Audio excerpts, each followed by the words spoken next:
parlamentario y además estar ejerciendo el gobierno. Ahí hay que tener en cuenta esos tres planos: grupo parlamentario, acción de gobierno y evolución del partido. En este caso, aunque ya ha habido una ponencia general, la de Juan Avilés, del marxismo a la modernización, sobre la evolución en los 70s y primeros 80, me tocaría trazar la evolución interna con esas limitaciones que ya he señalado. Limitaciones en cuanto a enfoque, la dificultad de abordar todo ello, la evolución del partido sin tener en cuenta las otras dimensiones de los gobiernos y su acción política. Y por otro lado, además, con un problema también metodológico, que es simplemente el de acceso a las fuentes, es decir, la ruptura de la transición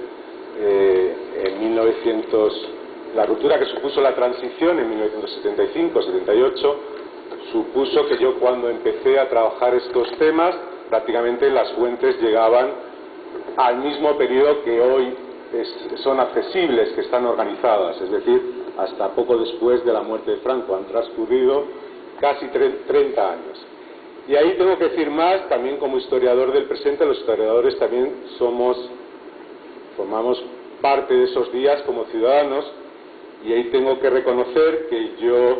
y aquí empezamos ya con la autobiografía de cuando éramos jóvenes, etcétera, que puede ser un poco penoso, pero yo creo que sí hay que hacer ese ejercicio de reconocerlo. Yo era un joven pacifista al inicio de los años 80, que tomé contacto con la ASU siendo representante claustral universitario, y de ahí decidí finalmente afiliarme al Partido Socialista a raíz del golpe de Estado de febrero del 81, aunque ya tomé el alta después de terminar la carrera y terminar siendo pacifista. Hice milicias universitarias, una gran contradicción ya de entonces, pero mal aconsejado, bien aconsejado por amigos y condiscípulos. Esa primera juventud, además, nunca llegué a ser un cuadro socialista, simplemente un militante joven que me vinculé sobre todo con la corriente de izquierda socialista. Sí, asistí a alguna reunión de sus coordinadoras, y estaba en unas agrupaciones que comandaba Antonio García Santes Marces, aquí presente, pero sin dar ese paso ya nunca de más allá de la militancia, que por otro lado, a partir de 1986, pues se fue convirtiendo más que una militancia en una afiliación, porque otra de las contradicciones que viví además en carne propia es que empecé a trabajar en una fundación de UGT, la Fundación Largo Caballero, antes de estar en la universidad. Era militante de la Federación de Trabajadores de la Enseñanza, con lo cual todas esas contradicciones y líneas de fractura que vivió el socialismo español al inicio de los 80, tema internacional, tema de occidentalismo, OTAN, lo viví siendo pacifista, tema sindical también lo viví, y tema de una corriente minoritaria como era izquierda socialista. Eso, bueno, sirve un poco para ponernos en situación de esa evolución interna en esos años 80, en esa larga década. Bueno, hecha esa introducción, habría que decir que yo creo que habría que considerar arrancar para trazar esta evolución del momento del inicio de la renovación del socialismo español al comienzo de los años 70, que coincide también con el momento de ascenso de Felipe González al liderazgo al comienzo de los años 70, y su consolidación en el liderazgo finalmente después del Congreso Extraordinario de 1979. Esa sería la primera fase en esa evolución reciente del socialismo español, que a veces lo ha denominado una transición interna dentro de la transición, pero que caracterizó sobre todo como un proceso de renovación hecho desde el centro del partido, un partido centralizado, más que una refundación y una ruptura con el exilio. Yo creo que no hay tal ruptura con el exilio. En este proceso de transición es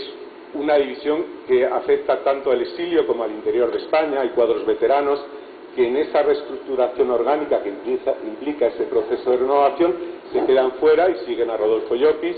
o en el exilio también hay una lo que yo he llamado una segunda generación del exilio, que son los que permiten que esa renovación arranque, porque tentativas habían existido antes, desde los sucesos del 56 y al inicio de los años 60, Antonio Amat, etcétera, pero arranca gracias a esa formación de una segunda generación del exilio, formada por los hijos de los refugiados de 1939, jóvenes entonces, por refugiados a lo largo del franquismo, en los 40 y después, que habían salido por razones políticas o de otro tipo, familiares, debido a la represión, a esa primera clandestinidad, y en tercer lugar, por todo ese fenómeno de esa oleada emigratoria ya hacia Europa desde el final de los años 50 y los años 60, que son emigrantes que terminan en muchos casos, en algunos casos, afiliándose a las organizaciones y coadyuvando a ese proceso de renovación. Por tanto, esa es la primera etapa, la de 1970-79, que luego trazaré algunas pinceladas brevemente. Una segunda etapa sería la de 1980 hasta 1990, marcada por el Congreso que se celebra en noviembre de 1990 y la posterior, casi inmediata dimisión de Alfonso Guerra en enero de 1991. Y la última que nos afectaría, pues se cierra con la salida del gobierno en 1996, marzo de 1996, y finalmente la dimisión o la no presentación a los cargos hay una comisión gestora, a los cargos de secretario general y vicesecretario del partido de Alfonso Guerra y Felipe González en 1997. 1970, 79, 80, 90, 90, 96, 97. Esas son las tres fases. De forma más central, a lo que se ha conocido como la década socialista sería, y además quizá por razones también de distancia histórica, la que más estaría centrada en este congreso sería la desde el congreso extraordinario de septiembre del 79 hasta el congreso de 1990, que es esa etapa de preparación como alternativa de poder y de acción de gobierno en un momento de apogeo, y que, como digo, coincide también en cierto modo con la propia biografía de Felipe González. La primera fase, como he dicho, es de renovación más que de ruptura con el exilio, y aquí habría que destacar porque, aparte de que sectores de esa segunda generación del exilio apoyaran ese proceso de renovación, hay que tener en cuenta que en la reestructuración organizativa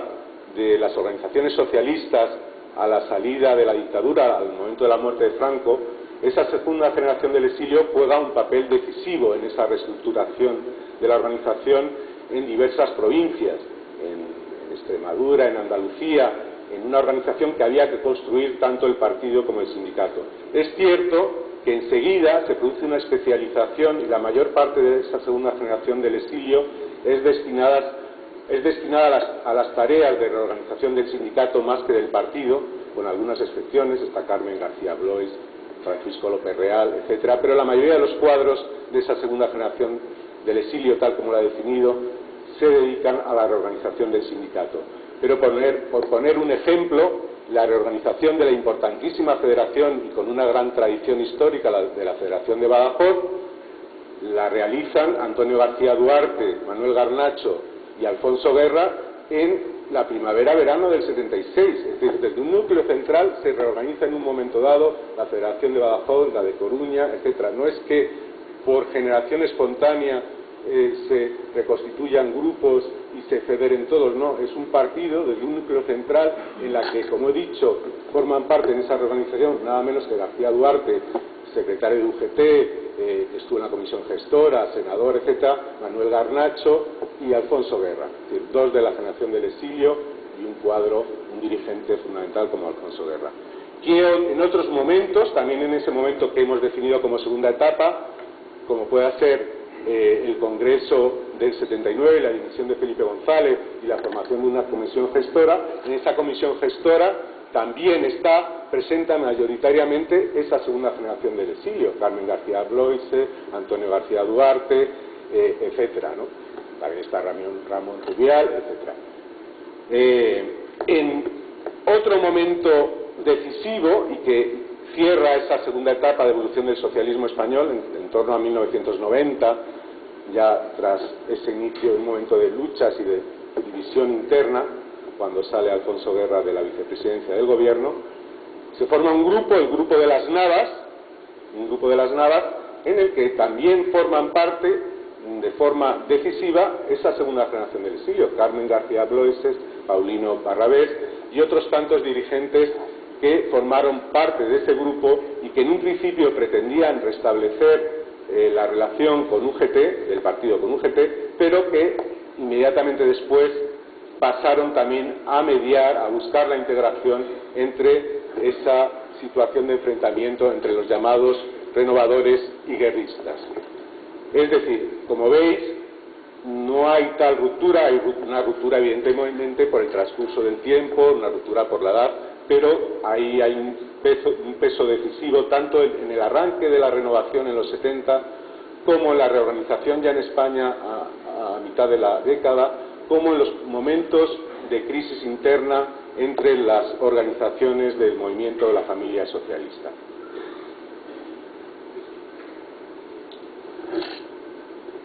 En el plano ideológico, en esa primera década, en la década de los 70, de ascenso y de consolidación del liderazgo, hay un realce de los contenidos marxistas del partido y esa formulación de transición al socialismo. Pero yo creo que todo ello, ese realce, hay que interpretarlo como una forma, como un componente estratégico para neutralizar la competencia del eurocomunismo, pero también de otras nuevas formaciones socialistas que habían salido a la luz pública, sobre todo ya en los años 70, como el Partido Socialista Popular de Teno Galván, lo que fue luego ya en el año 76 la Federación de Partidos Socialistas, y es decir, ese rearme ideológico, por eso decía Felipe González en la escuela de verano de 1976 en Galapagar, que tenía serias razones para definirse como partido marxista, cuando al mismo tiempo, por otro lado, en cambio, ya definía un perfil moderado de su liderazgo, pues hablando, por ejemplo, de España, cuando quizá no era una extravagancia hablar de España, pero se hablaba de Estado español en esa primavera del 76, incluso en la izquierda, ya lo recordaba José Bono, hablando de la necesidad de integrar a las clases medias en el proyecto estratégico socialista y no solo a las clases trabajadoras, y hablando también de que la socialdemocracia tenía cabida dentro del proyecto socialista. Es decir, ya había un proyecto de autonomía política, un proyecto de intentar lograr el poder, alcanzar el poder, pareciéndose a los modelos de partidos socialistas socialdemócratas del centro y del norte de Europa, más que a lo que se llamó entonces socialismo mediterráneo. Por tanto, digamos que yo creo que la evolución ideológica hacia, como ha definido García Sánchez Mases, el reformismo revolucionario de esos años, tiene mucho que ver con ese proyecto político, con ese proyecto estratégico para afianzar la identidad socialista en las siglas históricas y, por otro lado, lograr la hegemonía en la izquierda y también del apoyo ciudadano. Ahí hay un punto de inflexión decisivo en ese discurso ideológico, que son las elecciones de 1977, de junio del año 77, cuando ya digamos que clarifica el peso de cada una de las formaciones políticas y a partir de entonces se empieza a formular la idea de una alternativa de poder próxima, y eso trae consigo la absorción del Partido Socialista Popular de Tierno Galván, de un sector fundamental de la Unión Sindical Obrera de Uso, de un sector de los históricos encabezado por el Partido Socialista, el PSOE histórico encabezado por José Prat. Ese es el momento decisivo ya en la evolución del discurso ideológico, porque inmediatamente después Felipe González empieza a decir que hay que abandonar el marxismo. Lo dice ya en Barcelona, me parece, en un discurso en el año 78, y de ahí, inmediatamente después, simultáneo a ese discurso, se produce la absorción de todas esas formaciones nuevas socialistas, como he dicho, el Partido Socialista Popular de Teno Galván, los diversos partidos de la Federación de Partidos Socialistas, que ya habían sido absorbidos parcialmente, incluyéndolos en las listas electorales de junio del 77, en el caso del PSC, o de uso, etc. Por tanto, llegamos al Congreso del Marxismo, en el que yo creo que no es solo la cuestión del marxismo, sino el proyecto, como ha dicho, han analizado diversos investigadores, lo que se está discutiendo también es el modelo de partido, pero también el proyecto estratégico, en un momento de unidad de la izquierda en Francia, etcétera. Si el Partido Socialista va a poder conseguir, y a cambio de qué renuncias, alcanzar el poder en solitario, o si es necesario buscar una alianza con otras formaciones de la izquierda o con otros grupos para alcanzar el poder. Ahí se realza, aunque triunfan las resoluciones partidarias del marxismo en ese congreso, tras toda esa acumulación de fusionar, de absorber a diversas formaciones políticas que se había producido entre el año 76 y 78, trae consigo la división, pero lo que subyacía a ese debate, en cierto modo, era el proyecto estratégico, ¿no? Si había que llegar al poder en solitario, si eso iba a ser posible o no. Hasta el punto que en este propio Congreso se ha revelado, y hablando también con otros testimonios de protagonistas de entonces, lo han revelado tanto Joaquín Almunia como Felipe González, que todavía en septiembre de 1982, en vísperas de llegar al poder con esa mayoría abrumadora, la mitad de la dirección del Partido Socialista no creía que eso fuera posible, que se llegara al poder con una mayoría absoluta. Y entonces las opciones estratégicas era más bien pactar con las fracciones residuales del centro político, de UCD o del CDS, más que, evidentemente, pactar con el PC también, que entró en una situación de casi marginalidad política entonces con esas elecciones, o con Convergencia de Unión. Pero como veis, ese proyecto estratégico de llegar al poder es decisivo en esa evolución ideológica.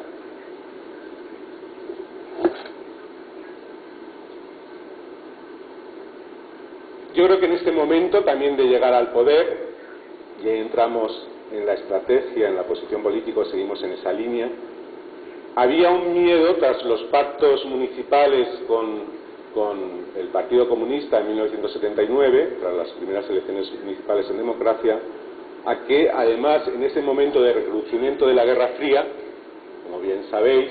es el momento de la invasión soviética de Afganistán y del inicio del despliegue de los euromisiles ya en los 80, que eso trajera consigo esa presión también soviética sobre el eurocomunismo, trajera consigo una pérdida de imagen, una pérdida de apoyos electorales por aparecer en coalición o en maridaje con el Partido Comunista. Eso es algo que, de lo poco he visto de documentación interna ya de los años 80, se discute en ejecutiva a raíz de la crisis del PSUV, discuten en ejecutiva cómo va a afectar eso a las perspectivas del socialismo español, y Felipe González se muestra muy sensible, muy preocupado a que esa permanencia de los pactos municipales y en un momento de recrudecimiento de la Guerra Fría, como digo, traía consigo una descalificación al Partido Socialista de cara a su llegada al poder. Yo creo que en ese momento, no obstante, a pesar de ese peligro, se intenta movilizar y aglutinar al voto de la izquierda del Partido Socialista, que no lo habían votado hasta entonces, manejando la cuestión de Occidente, la cuestión también de la seguridad de la OTAN. Es decir, el aspecto decisivo para aglutinar un voto más a la izquierda del PSOE es el famoso lema de OTAN, de entrada o no, de ese movimiento ciudadano, de ese movimiento pacifista y de sectores. Los temas de la política internacional se convierten en un elemento para aglutinar al voto más radical, más que otros aspectos de definición de los contenidos del socialismo. Yo creo que, como contraste, ese es un aspecto central de el proyecto socialista y del discurso ideológico de hasta 1984, hasta ya entrando en la segunda fase, cuando en el primer congreso, cuando se celebra el primer congreso en el poder, se produce ya un cambio en la orientación respecto a la OTAN. En cuanto al modelo de partido, en los años 70 ya he dicho que el Partido Socialista era un partido centralizado, era un partido bloc, se podría decir a la francesa, en la que no existía una tradición de corrientes organizadas, como había sido el Partido Socialista francés u otros partidos europeos,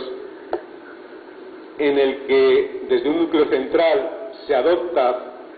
reorganiza la organización en España, y se adopta en diciembre del 76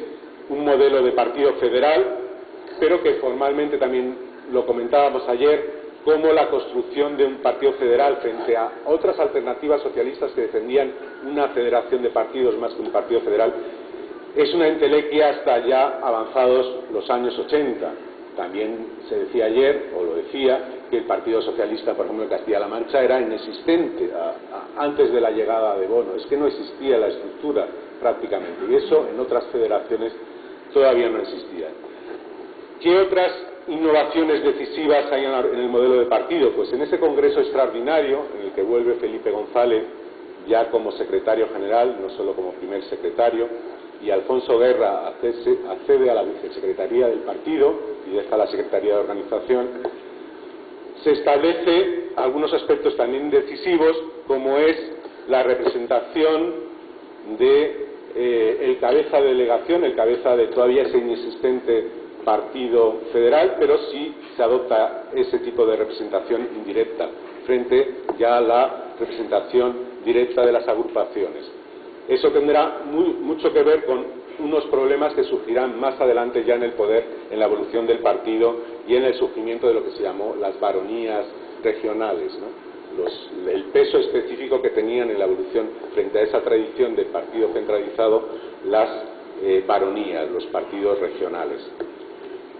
Hay también innovaciones como es la refundación del socialismo, eso sí, en ese lugar sí, en Cataluña, el PSC. El PSC absorbe a la Federación Catalana del PSOE en 1978 para luego fundirse o federarse con el Partido Socialista, con el PSOE. Pero hay una verdadera refundación del PSC como representante del catalanismo en el año 76-77, en el que se integra sectores que procedían del catolicismo, sectores que procedían del Frente de Liberación Popular, sectores que procedían de la Esquerra Republicana de Cataluña, representado por Andreu Abelló. Es decir, en un momento la ilusión de Pallach, que lo había formulado a mitad de los años 60, de reinventar la izquierda en Cataluña para sustituir a la Esquerra, lo que había sido históricamente la Esquerra en los años 30, parece que el PSC de Reventós lo consigue, incluso dando el paso a lo que fue el proyecto de Pujol de Convergencia y Unión. Eso luego no será así, se perderá esta posibilidad, pero lo que sí es cierto para el modelo de partido es que el PSC es prácticamente el único caso de partido federado, confederado con el PSOE. Y eso también traerá unas consecuencias a largo plazo en la evolución del partido. Otro de los aspectos en cuanto a la evolución del modelo de partido es el rechazo en ese momento a las corrientes de opinión organizadas, aunque en un momento dado la propia dirección del partido, representada por Felipe González, lo apoya, pero son los representantes del partido valenciano, del partido en diversas federaciones, federaciones regionales, los que en un principio rechazan esta idea de representación de corrientes, paradójicamente, pero eso ya en la segunda fase, finalmente, en una conferencia de organización en febrero de 1983, será aprobado. Ahí hay una tentativa de izquierda socialista presionando al máximo y saliendo de reuniones tal, y al final se consiga aprobar las corrientes de opinión en el seno del partido, que se distingue frente a las tendencias, y eso es una innovación también decisiva a partir de 1983 en el modelo de partido. En el momento de la llegada al poder, también, para finalizar, en el aspecto organizativo, se produce el fin del grupo parlamentario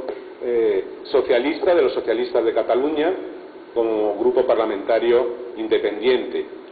Pero eso no traerá consigo, a pesar de la unificación de los grupos parlamentarios, antes en la legislatura, la primera legislatura, después de la constituyente, también había tenido grupo propio los socialistas vascos. Pero eso no implicará que los socialistas catalanes no sigan teniendo un peso decisivo, porque aquí hay que ir a lo que era el partido entonces. Si en diciembre del 76 el Partido Socialista eran apenas 9.000 afiliados, después del Congreso Extraordinario en el que vuelve Felipe González en diciembre del 79, la Secretaría de Organización reconoce menos de 50.000 afiliados.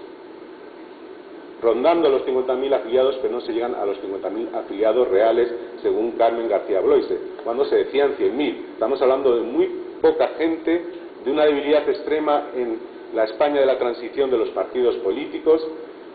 hasta el punto de lo que era el Partido de Alternativa de Poder, apenas tenía en diciembre del 79 50.000 afiliados reales, cotizantes. De ahí se pasara ya en 1984, con el primer congreso del partido en el poder, a más de 3 veces más afiliados, a cerca de 150.000, pero con un grado, lógicamente, de implicación mucho menor. Hay que decir que de esos apenas 100.000 afiliados en el momento que se llega al poder, en las elecciones del 82, se pasa a tener casi 40.000 cargos públicos, entre cargos públicos y cargos de elección de representación popular. 2.640 alcaldes, 23.729 concejales y luego todos los cargos en la administración. Es decir, aproximadamente entre 1 y 3 y 1 y 4, entre un 33 y un 25% de los afiliados tuvieron un cargo de elección popular o en la administración, cargo político. ¿Cómo es el grupo parlamentario en el momento que se llega al poder? Pues de esos 202 diputados y 134 senadores, hay que decir que el grupo más importante es el del PSC, el Partido Socialista de los Catalanes, con un peso específico, además reforzado por el hecho de que los antiguos convergentes de Madrid o fracciones que habían pertenecido a la Federación de Partidos Socialistas, sumados a los del PSC, suponen aproximadamente un 20% del grupo parlamentario socialista, unos 40 diputados, el grupo más numeroso. A pesar de que algunos partidos de la FPS eran muy poco numerosos, pero tenían importantes cuadros políticos que la mayoría tendrán una trayectoria fundamental en la evolución del partido y de la España democrática. El siguiente sector dentro de ese grupo parlamentario son 18 diputados que eran dirigentes de UCT. De ahí pasamos a los 6-7 del Partido Socialista Popular, lo mismo que habían tenido en las elecciones del 77, otros 7 del Partido de Acción Democrática de Fernández Ordóñez, y ya a grupos más minoritarios como podían ser 4 diputados que se adscribían a Izquierda Socialista, todavía no era una corriente de opinión reconocida, pero ya funcionaba como tal, ya tenía sus coordinadoras. Hasta entonces se les llamaba los críticos después del Congreso del 79, pero a partir de 1980 ya se empiezan a organizar como corriente, aún sin estar reconocidos. Y unos cuatro diputados que procedían de esa primera o segunda generación del exilio. Aquí hay que decir que evidentemente ya han transcurrido los años de la transición y el peso específico de los exiliados de una u otra generación o de los históricos es mucho mayor en la primera legislatura, que se podría subir hasta 10-15 diputados entre segunda y primera y segunda generación del exilio y primera clandestinidad. Ese es el perfil del partido entonces, al inicio del poder, y en esta fase ya de gobierno, y no me voy a extender mucho, hay también algunos aspectos decisivos, como digo, entre 1980 y 1990, en la evolución tanto orgánica como ideológica del Partido Socialista. Una forma de historiar la evolución de un partido es contar lo que ocurre en congresos y entre congreso y congreso. En ese sentido, hay un congreso, el 29, Congreso en octubre del año 81, el siguiente, el 30, ya es en el poder, el diciembre de 1984, el siguiente, el 31, será en enero del 88, y el que cierra esta etapa sería el de noviembre de 1990, el 22 Congreso. Entre 1981 y 1990 ocurren varias cosas. Se ha aludido ya a la legalización de las corrientes de opinión. Hay otro momento decisivo que es cuando se decide las incompatibilidades, se extiende las incompatibilidades entre los vocales de los órganos directivos del partido y los cargos públicos. Vocales, es decir, no tanto vocales, sino las secretarías ejecutivas del partido, ¿no? Y entonces eso trae consigo, por ejemplo, la salida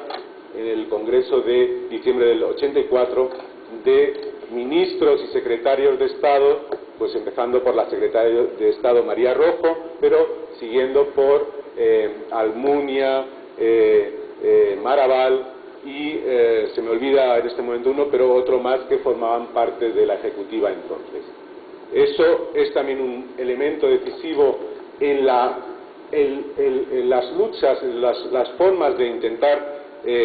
estructurar esta compleja relación que es inédita para el PSOE en el poder, mayoría absoluta y gobierno, entre grupo parlamentario, partido y gobierno con mayoría absoluta. He dicho ya también que se suprimió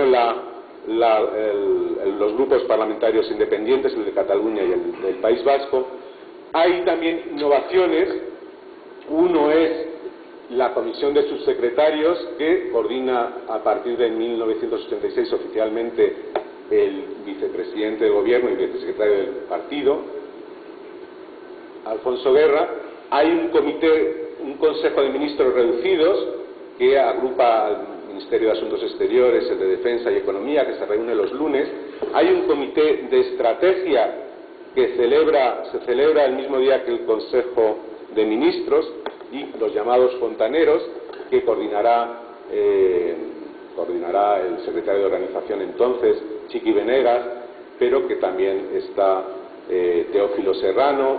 y que presentan todos los informes sobre temas que interesan ser discutidos por el partido de gobierno. Esas son estructuras visibles y estructuras invisibles en esa relación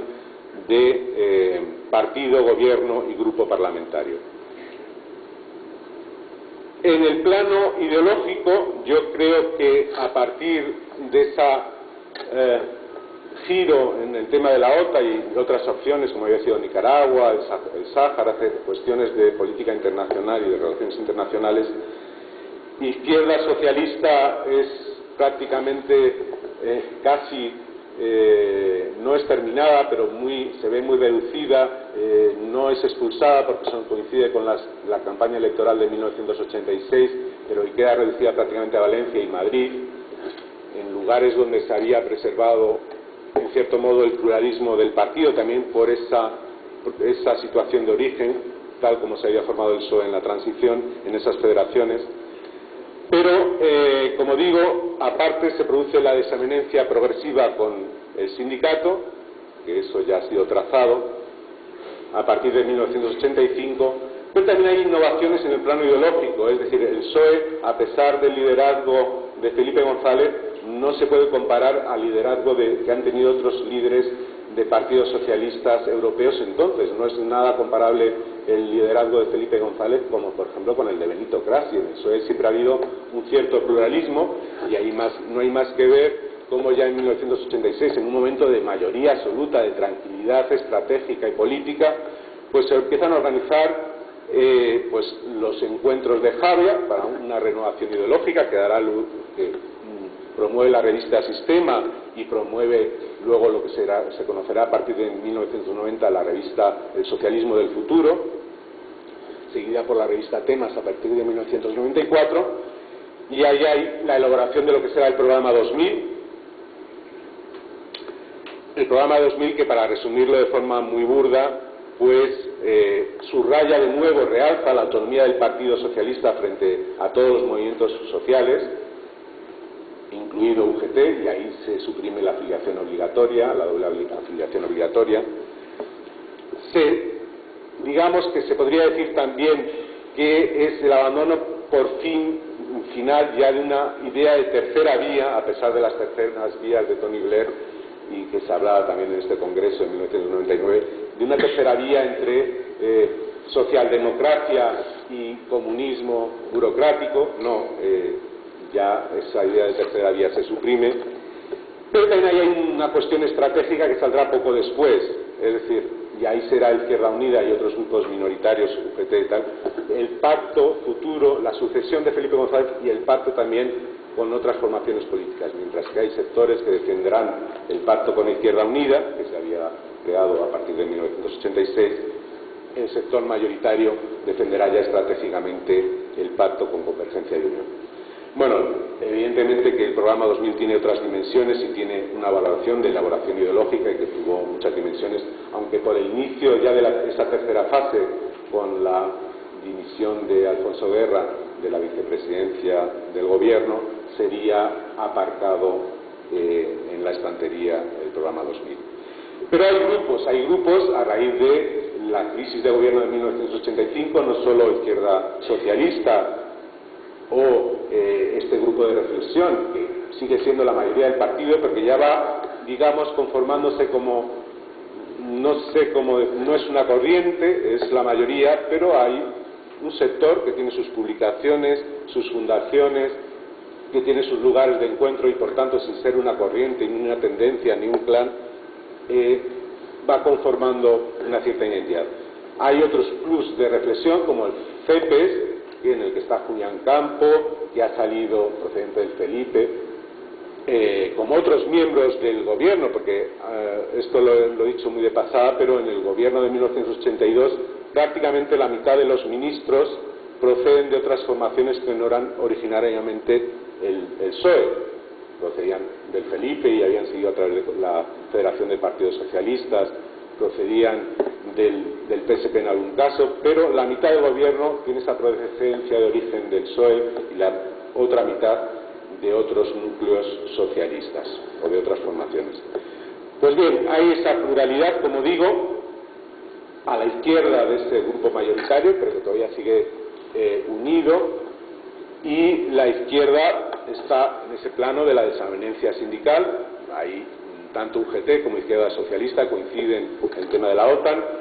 pero también estos grupos de reflexión ideológica minoritarios, pero que tienen su importancia. A partir del Congreso de 1990, el 22 congresos,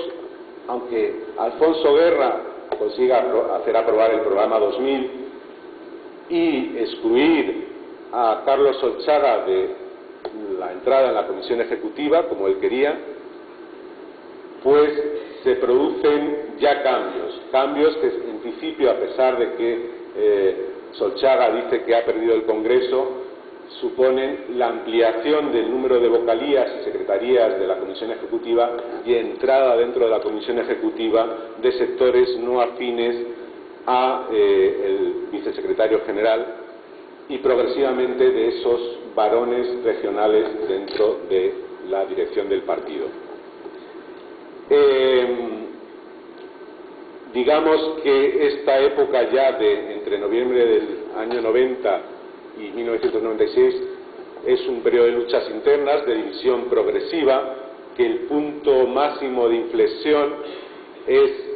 la decisión que tiene Felipe González de nombrar un nuevo portador, un nuevo presidente de la minoría parlamentaria socialista, sustituyendo a Martín Tobal,